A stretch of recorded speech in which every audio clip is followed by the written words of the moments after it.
Nation चीज़ क्या है, ये कहाँ से डिफाइन हो रही है?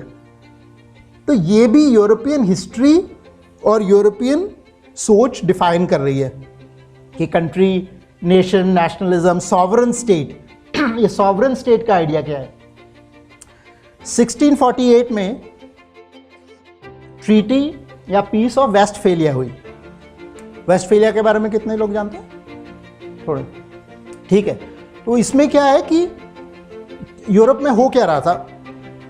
यूरोप में चर्च पहले रोमन एम्पायर के साथ जुड़ा, जो रोमन कैथोलिक चर्च था। उसके बाद चर्च में स्किज्म हुआ, ऑर्थोडॉक्स चर्च हुआ, और ये जो ईस्टर्न चर्च हुआ, और जो रोम में हुआ, बिशप ऑफ रोम कहते थे पोप को। उसके बाद जब रोमन एम्पायर डिसइंटीग्रेट हुआ तो चर्च अपने आप में एक पावर बन गया, जो कि अलग अलग राजाओं के ऊपर अपनी पावर जताता रहता था। लेकिन उसमें फिर रिवेलियन शुरू होना लगा, बिकॉज राजा जो पावरफुल हो गए वो कह रहे कि हम क्यों माने चर्च की डिक्टेट। और उसके बाद फिर रेफॉर्मेशन हुआ, जिसमें उन्होंने प्रोटेस्टेंट रेफॉर्मेशन हुआ, मार्टिन लूथर और लोगों ने भी शुरू किया। तो फिर उनका बहुत बड़ी वॉर हुई, एक 30 ईयर्स वॉर और एक 80 ईयर्स वॉर। तो यूरोप में ये वॉर्स चल रही हैं अलग अलग फैक्शंस के बीच। Some are around Protestant and Catholics, some are organised around other political disputes. लेकिन जो रिलीजियस आधार है उसका वो है कि जब मोनोपोलिस्टिक रिलीजन में स्किज्म होता है, यानी कि मोनोपोलिस्टिक रिलीजन का मतलब क्या है कि अगर आप इब्राहिमिक रिलीजन को देखो, उसका फंडामेंटल टेनेट ये है कि there is this one way, there is only one way, and everybody is in error और इज सैटानिक और इज बाउंड फॉर हेल। और जैसे चर्च की सेइंग कि there is no salvation outside the church.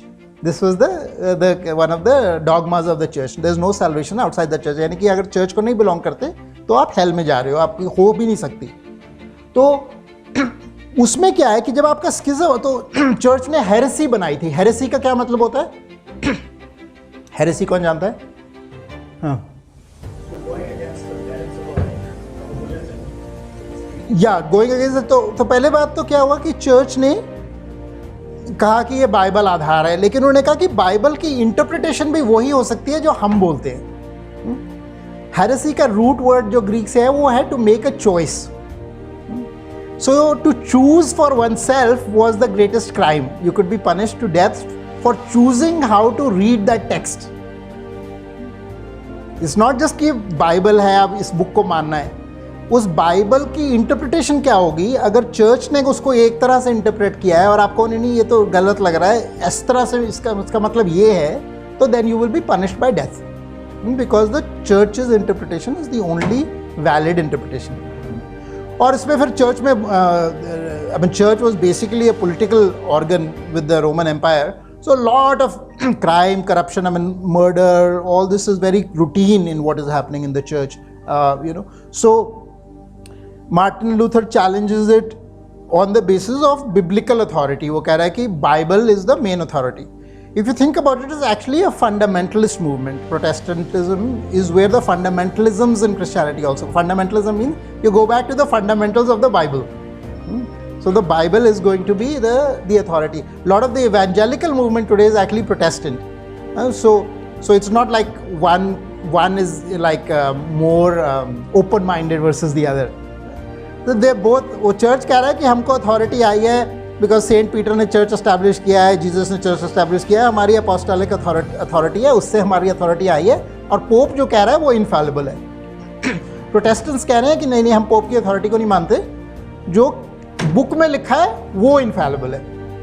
They are both rigid, they are both fundamentalist, but they have different views and each thinks that the other is wrong and therefore is going to hell. So it's not like one Christian sect is saying the other Christian sect ठीक है. So then there is this huge war that goes on for decades really, and so this is the starting point, and then they later had to invent secularism because they had no notion of plural society after Christianity, so they had to at least create some small sliver of diversity, right, where they. So in any case, so Westphalia की treaty हुई, उसमें क्या हुआ, उसमें sovereign state का idea आया। Constitution हमारा भारत का याद है ना, we the people of India establish a sovereign socialist so and so forth, है ना? ये sovereign क्या चीज़ है? sovereign का अर्थ क्या है? sovereign का भी theology, Christian theology से निकलता है. God is the sovereign over the earth because God has ultimate control over the earth. तो उसकी sovereignty के आधार पर चर्च अपनी sovereignty बताता था. तो उसके काउंटर के अंदर सॉवरन स्टेट का आइडिया आया कि ठीक है, God has sovereignty over the earth but the king has sovereignty over this piece of land. So for that territory that the king has this हुइयस रेगियो इयस रिलीजियो, ये प्रिंसिपल किया, यानी कि जो किंग डिसाइड करेगा वो रिलीजन लोग फॉलो करेंगे. तो over his own kingdom he has religious authority. So church की sovereignty coming through God is rejected. So all these are actually firstly they are theological ideas, and secondly they are coming from a particular European history. This whole idea of nation, sovereign state, all of this comes from a particular history of European war, history of the European church जो उनके साथ हुआ. लेकिन because Europe ended up conquering and colonizing most of the world, those ideas we started to take as universal ideas. These are not universal ideas. These are parochial ideas that belong to a particular segment of the planet which was not particularly enlightened.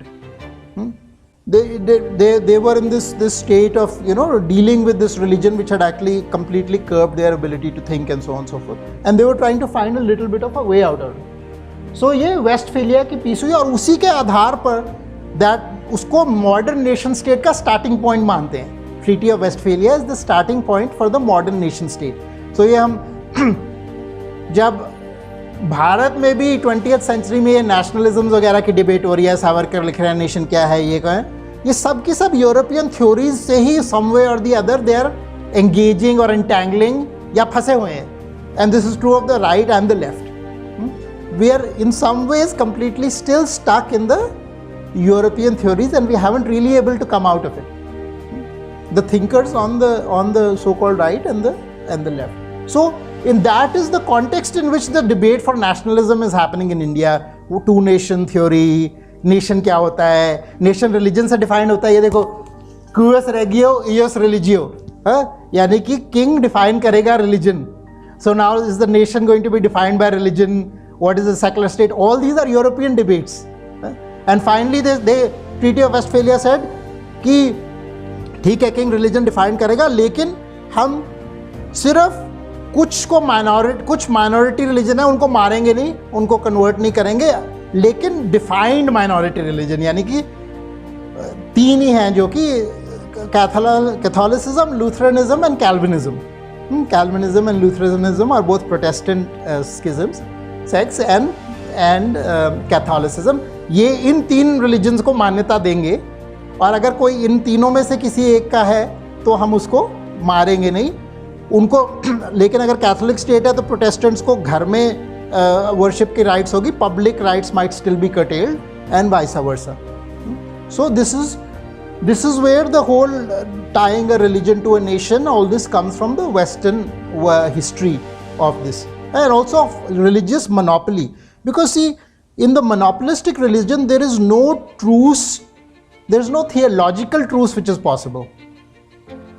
That is why tolerance comes in, because you cannot actually accept the other person, they are satanic, they are false, but we will agree to tolerate them in our kingdom.